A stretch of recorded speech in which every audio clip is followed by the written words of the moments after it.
요한복음 21장 15절에서 18절 말씀.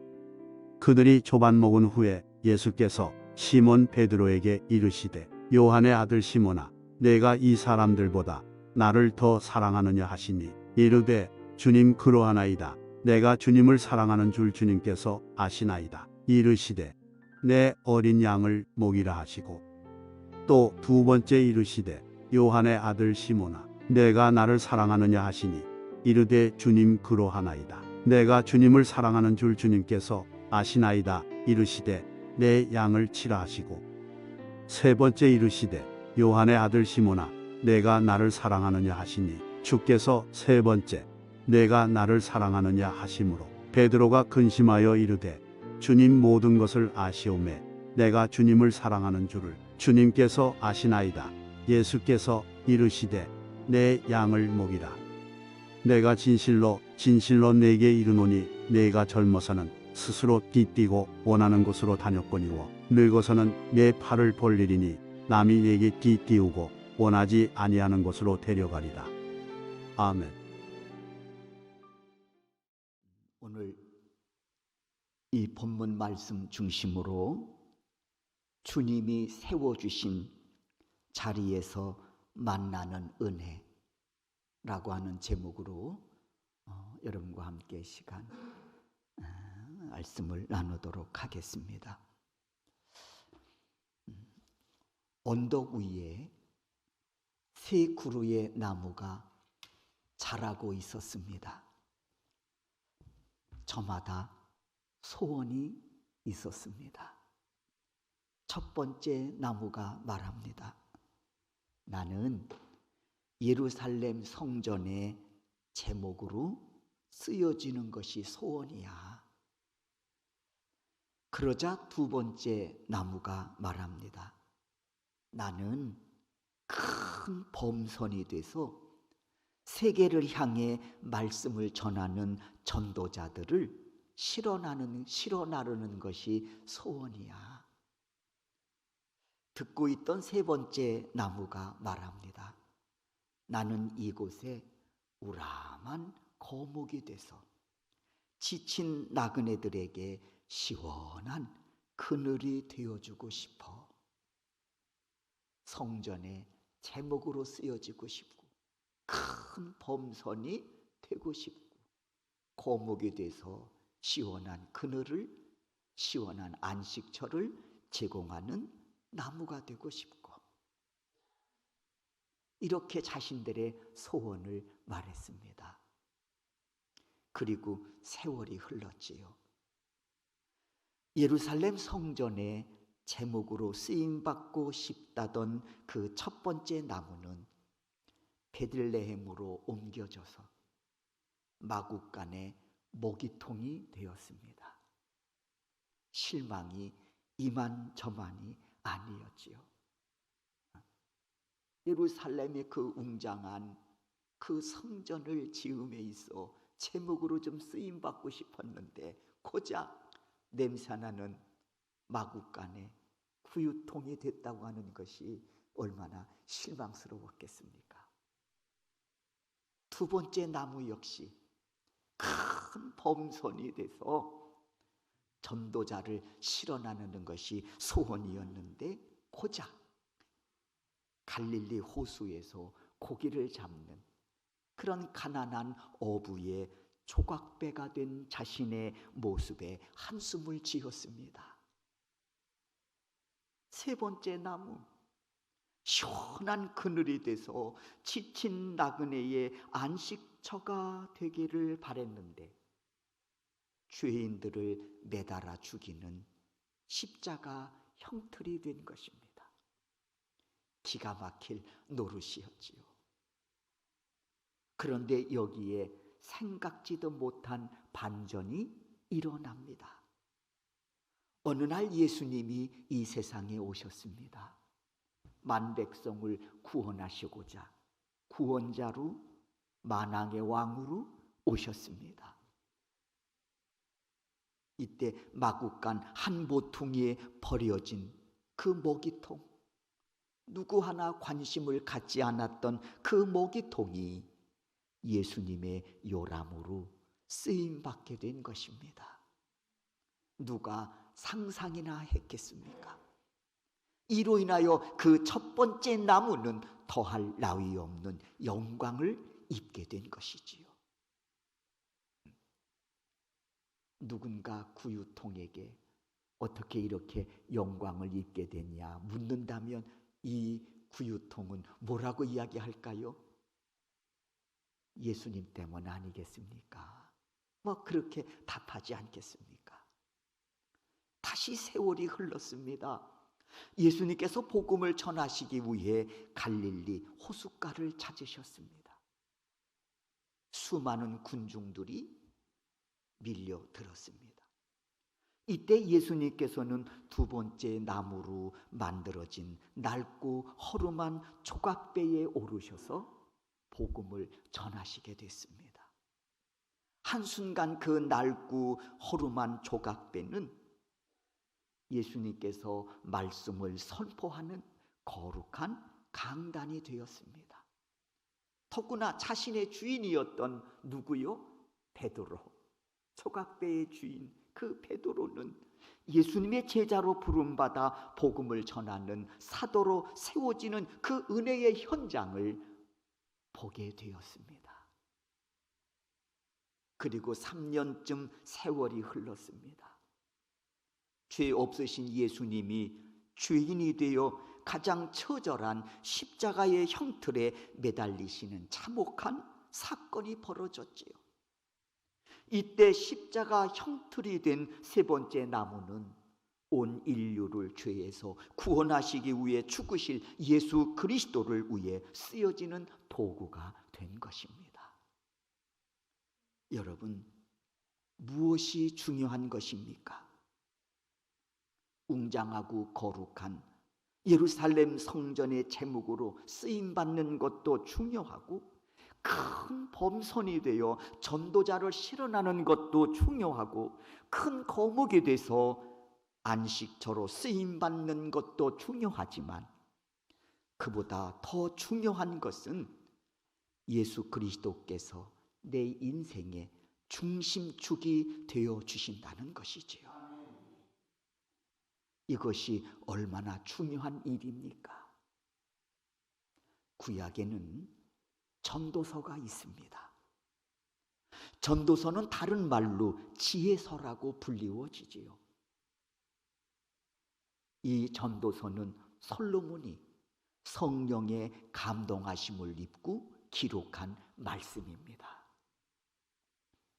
총 12장으로 기록되어졌는데 특이한 것은 각 장마다 헛되고 헛되니 모든 것이 헛되도다 라는 말씀이 기록되어 있다는 사실입니다. 우리가 알고 있듯이 당시 솔로몬은 왕으로서 최고의 권력과 명예와 부귀영화를 누리며 살던 사람 아니겠습니까? 그럼에도 그가 하늘의 지혜로움으로 인생 말년에 깨달은 것이 있었습니다. 그게 뭔고 하니 헛되고 헛되니 모든 것이 헛되다는 것입니다. 그렇다면 그가 인생을 비관적으로 보았는가? 아닙니다. 솔로몬은 결코 인생을 비관적으로 본 사람이 아닙니다. 그럼에도 불구하고 왜 그는 각 장마다 헛되고 헛되니 모든 것이 헛되더라고 하는 이 말씀을 반복하고 있을까? 그 이유가 전도서 12장 13절의 말씀에서 밝혀집니다. 하나님이 주신 지혜로움으로 인생 황혼기에 이 귀한 사실을 깨달았다고 하는 것이지요. 전도서 12장 13절입니다. 다 같이 한번 우리가 읽겠습니다. 읽습니다. 이래 결국을 다 들었으니 하나님을 경외하고 그의 명령들을 지킬지어다. 이것이 모든 사람의 본분이니라. 그렇습니다. 방금 위의 말씀에서 보듯이 내가 왕으로서 최고의 권력과 명예와 부귀영화를 누리며 산다고 하더라도 내 인생에 하나님이 계시지 않았더라면 이 모든 것은 헛되니 헛된 것이었습니다 라고 하는 이 사실을 말하고 싶었던 것입니다. 그러면서 그가 하는 말이 있습니다. 그러니 하나님을 경외하고 그의 명령을 지키십시오. 이것이 인생의 본분입니다. 하나님이 주신 지혜로움으로 그가 인생 말년에 깨닫게 하시는 은혜였습니다. 지금 솔로몬은 이 말씀을 전하고 싶은 거예요. 그러니 사랑하는 여러분 하면서 지금 이 전도서를 통해서 그가 말씀을 증거하고 있는 것입니다. 사랑하는 성도 여러분, 내 인생에 예수님을 중심축으로, 내 인생에 예수님을 주인으로 모시고 산다고 하는 것이 얼마나 중요한 일이냐 하는 것입니다. 오늘 본문에 나오는 베드로, 그는 갈릴리 호숫가에서 고기를 잡던 어부였습니다. 성지순례 할 때 이 갈릴리 호수를 배를 타고 이렇게 좀 투어를 하는데 그 호숫가 주변에, 갈릴리 호숫가 주변에 식당들이 있습니다. 점심에 이때 순례자들의 모든 메뉴가 뭐냐? 베드로 고기입니다. 베드로 고기가 점심에 순례자들의 그런 식사입니다. 그때 베드로가 그 고기를 잡아 먹었는지 안 먹었는지 모르지만 아무튼 하여튼 그 식사 그 이름이 베드로 고기가 나온다고 가이드가 해서 한번 잡숴봐라. 모든 성지 순례자들이 먹지요. 베드로, 그는 갈릴리 호숫가에서 고기를 잡던 어부였습니다. 그런 그에게 어느 날 예수님이 찾아오셔서 이제는 너를 사람 낚는 어부로 쓰시겠다고 부르셔서 3년 동안 동고동락하며 제자로 양육하시고 훈련시키셨지요. 그 과정에서 베드로는 거친 풍랑 위를 걷기도 하고 예수님과 함께 변화산에 올라 하늘의 영광을 목격하기도 하고 또 멋진 고백, 주는 그리스도시요 살아계신 하나님의 아들이십니다라고 하는 멋진 고백으로 예수님께로부터 내가 복이 있도다 칭찬을 받기도 했습니다.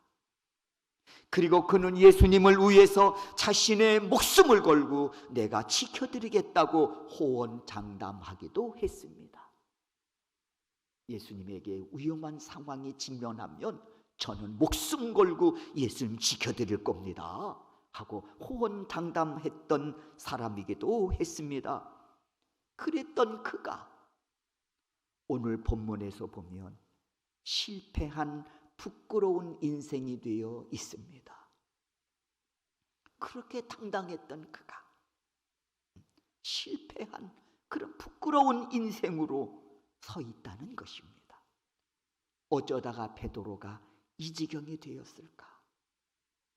그는 예수를 부인하고 저주까지 하며 예수를 떠나 갈릴리 바다로 다시 돌아온 것입니다. 그의 말과는 달리 예수님에게 위급한 상황이 직면하게 되자 나 저 예수 모른다고 부인하고 저주까지 하며 도망쳐 다시 갈릴리 바다로 돌아온 것입니다. 그리고 그는 밤새 그물을 내려 고기를 잡으려고 했지만 한 마리도 어떻다고 했습니까? 잡지 못했다고 했습니다. 정말 감당하기 어려운 절망의 밤을 보낸 것이지요. 3년 동안 그물을 손에 내려놓기는 했지만 베드로, 그가 누굽니까? 이곳에서 출생해서 이곳에서 어부로 잔뼈가 굵은 사람입니다. 그런데 밤새 그물을 내려 고기를 잡으려고 했지만 고기 한 마리 잡지 못하고 수고로움만 남긴 밤이 된 것입니다. 그는 지금 제자로서도 실패한 인생이고 어부로서도 실패한 인생이 되어 있는 겁니다. 그런데 그 순간 부활의 주님이 이 실패자 베드로를 찾아오셨습니다. 부인하고 저주까지 하며 떠나버린 그를 예수님이 찾아오신 것이지요.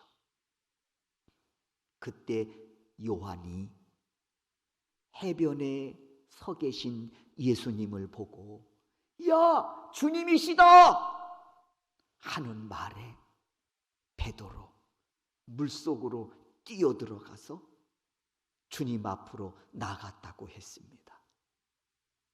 얼마나 내심 주님을 기다렸던지. 요한이 주님이시다 이 말에 물속으로 뛰어들어가 주님 앞으로 나갔다고 했단 말입니다.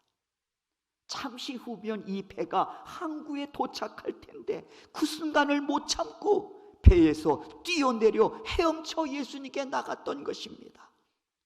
얼마나 기다렸으면 그리했을까 싶습니다. 이렇게 실패한 한 영혼을 향한 회복의 은총은 예수님이 직접 찾아가심으로 시작되고 있었습니다. 이때 예수님은 항구에 도착한 제자들을 위해서 직접 준비해 놓으신 식탁에 둘러앉아 제자들과 함께 음식을 나누셨지요. 그리고 예수님은 베드로를 향해 3번 물으십니다. 오늘 함께 읽었지요. 그 질문의 요지가 뭡니까? 네가 나를 진정 사랑하느냐? 정말 너 나 사랑하니? 질문의 요지입니다. 여러분, 이 질문에는 3가지 의미가 있다고 생각합니다. 이 질문에는 3가지 의도가 담겨 있다는 것이죠. 첫째는 네가 정말 나를 사랑했다면 나를 부인하고 저주하며 떠났겠느냐는 겁니다. 네가 뭐라고 그랬니? 목숨 걸고 내가 위급한 상황에 직면하면 너는 목숨 걸고 나를 지키겠다고 그렇게 말하지 않았느냐? 나 주님 그렇게 사랑합니다 하고 고백했던 너 아니냐? 그런데 내가 막상 위급한 상황에 직면했을 때 너 어떻게 했니? 부인하고 저주하며 떠나지 않았냐? 그런 의미에서 첫 번째는 묻고 계신 겁니다. 너 정말 나 사랑했니? 그런 의도지요. 가슴 뜨끔한 질문이지요. 두 번째는 이제는 네가 날 진정 사랑하여 다시는 날 버리고 떠나지 말라는 간곡한 요청으로 묻고 계신 겁니다. 베드로야, 다시는 그리하지 않았으면 좋겠다. 네 말대로 사랑합니다 하는 말대로 다시는 날 버리고 떠나지 마라. 그런 간곡한 그런 의도가 담긴 질문을 지금 하고 계신 겁니다. 너 나 사랑하느냐? 그리고 3번째 의도는 뭐냐? 네가 나를 위해 할 일이 있다는 것입니다. 내가 너를 찾아온 것은 네가 할 일이 있기 때문이다. 그런데 그 일을 감당하려면 첫 번째 조건이 하나 있는데 그게 뭔가 하니 나를 사랑하는 것이야. 사랑하지 않으면 내가 이 일을 감당하지 못한다. 그러니 내가 다시 한번 내가 너의 사랑을 확인하고 싶다. 너 나 사랑하니?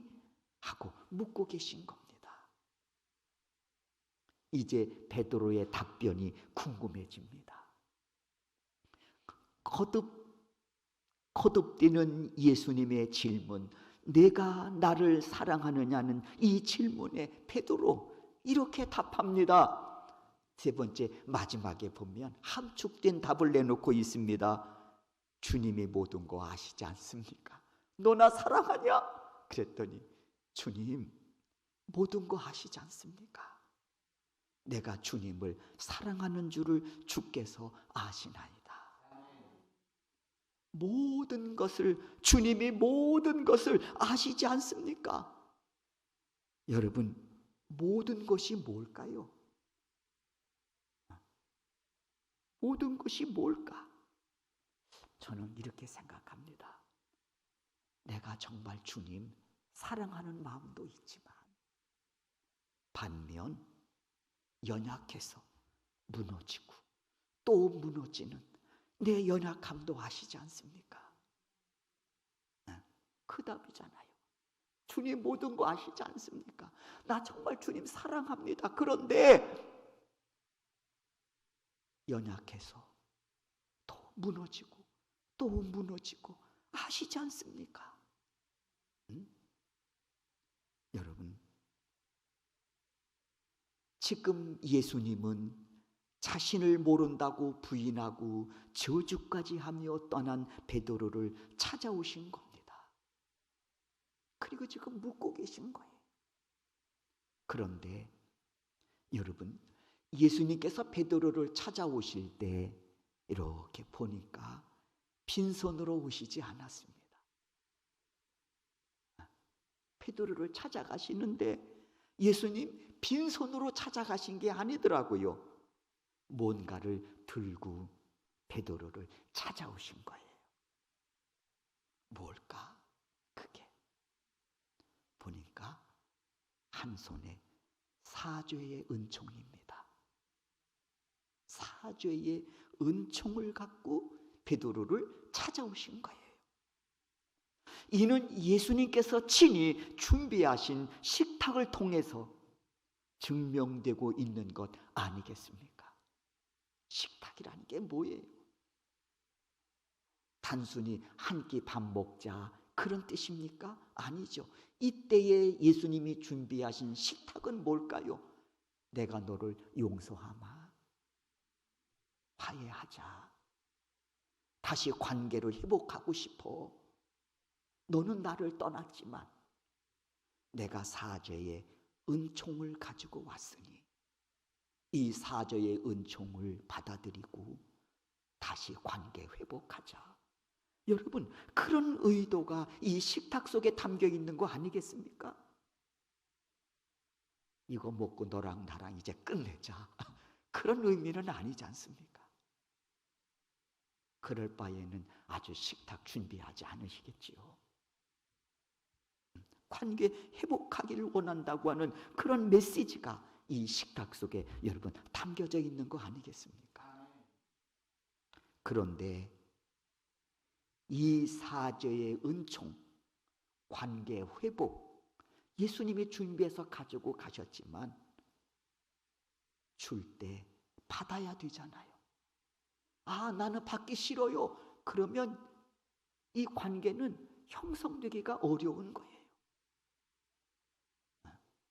예, 제가 사죄의 은총을 받겠습니다. 감사합니다. 관계 회복 감사합니다. 그리고 받아야 되잖아요. 그런데 누가 받느냐라고 하는 거예요. 저는 이렇게 생각합니다. 주님 사랑하는 자가 받습니다. 그러니까 묻고 계신 거예요. 사죄의 은총의 보따리를 풀어놓기 전에 예수님 묻고 계신 거예요. 너 나 사랑하냐고. 때문에 예수님 사죄의 은총을 준비해 가지고 오셔서 먼저 베드로에게 사랑을 확인하고 계신 겁니다. 그리고 사죄의 은총으로 그를 다시 제자로 품으려 하고 계신 겁니다. 이에 예수님 베드로의 답변을 들으신 후 사죄의 은총과 더불어 사명까지 회복시켜 주십니다. 그 사명이 뭡니까? 내 양을 치라고, 내 양을 먹이라고 주신 말씀 아니겠습니까? 그리고 예수님 말씀하십니다. 베드로야, 네가 정말 나를 사랑한다면 내가 너를 세우고자 하는 자리에 서서 나의 일을 감당하라 하고 말씀하고 계신 겁니다. 그 자리는 어떤 자리입니까? 사람을 낚는 어부의 자리로서 예수님이 행하신 사역 아니겠습니까? 그런데 사실 이 자리는 예수님께서 베드로를 갈릴리 바다에서 제자로 처음 부르셨을 때 세워주셨던 바로 그 자리 아니겠습니까? 그리고 예수님은 베드로를 찾아오셔서 다시 그 자리에 베드로를 세우시려고 하고 있는 것입니다. 그리고 그 자리는 예수님을 진정으로 사랑해야 감당할 수 있는 자리이기에 예수님께서 베드로의 사랑을 확인하고 계신 겁니다. 이 대목에서 우리가 짚고 넘어갈 것이 하나 있습니다. 예수님이 너 나 사랑하니? 라고 하는 확인하는 이 대목에서 우리가 짚고 넘어가야 할 것이 하나 있습니다. 본문에서 예수님이 베드로에게 이처럼 일방적으로 사랑을 요구하는 것 같지만 사실은 그렇지 않다는 것입니다. 왜냐하면 이미 베푸신 예수님의 사랑에 응답을 요구하고 계신 거라는 거예요. 내가 너를 사랑했는데 너도 나 사랑하니? 그런 흐름 속에서 예수님이 베드로의 사랑을 확인한 것이지 일방적으로 예수님이 너 나 사랑하냐 하고 묻고 계신 것이 아니라고 하는 것입니다. 나는 너를 위해서 모든 것을 주어 사랑했는데 너는 나의 이 사랑에 응답하라고 하는 것입니다. 그러므로 예수님께서 베드로에게 사랑하느냐 하는 질문은 일방적인 질문이 아니라 일방적으로 베드로의 사랑을 요구하는 것이 아니라 내가 너를 십자가의 사랑으로 품었으니 너도 나 사랑할 수 있냐 하고 묻고 계신 질문이라는 것입니다. 사랑하는 성도 여러분, 그리스도인의 참된 행복과 영광이 어디에 있습니까? 남보다 호화롭게 풍요롭게 사는 데 있습니까? 아니면 하루하루 근심 걱정 없이 가족들과 건강하게 살아가는 겁니까? 물론 이것도 중요해요. 물론 이것도 중요합니다. 그러나 인생의 본분이 무엇이며 무엇이 나를 진정 가치 있고 의미 있는 자로, 그리고 무엇이 진정 나를 행복한 자로 책임져 줄 수 있는지 깊이 생각해 보아야 하겠습니다. 하나님이 없는 인생, 여러분 생각해 보셨습니까? 내 인생에 하나님이 계시지 않다 생각해 보셨습니까? 솔로몬의 지혜서 전도서로 하여금 다시 한번 깊이 생각해 보실 수 있기를 바랍니다. 오늘 본문을 보십시오. 예수님이 먼저 사랑으로 베드로를 찾아오셔서 그의 부끄러운 모든 과거를 용서하심과 더불어 그의 미래를 준비해 가고 계십니다.